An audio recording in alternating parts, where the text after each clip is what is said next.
शिवनारायण साहित्य संसद आसर उपस्थित थिबा समस्त सारस्वत साधक साधिका को मोर हृदय प्रणाम।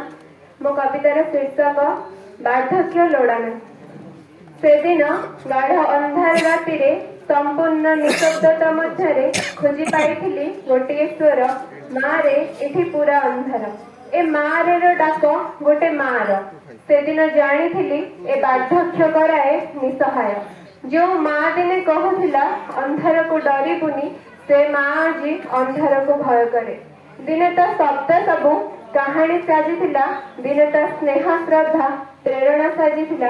एबे वृद्धा बयस से मिठा कथा साजिची अजोड़ा। ता बयस ताको परिसीमा आनी देछि, ता बयस ताठो ता स्नेह छड़े नेछि। पुओ केबे केबे पचारे बुझे किछि खाइबा को इच्छा अछि कि, हेले आनी दे खुआई देबा को समय नै। आलू लिभि गले अंधार हुए, दिन सरी गले संज आसी जाए। हेले जेबे माँ रुसी जाए जीवन इंद्रधनु फीका पड़ जाए। से माँ मुखरे एबे खाली हरिनाम।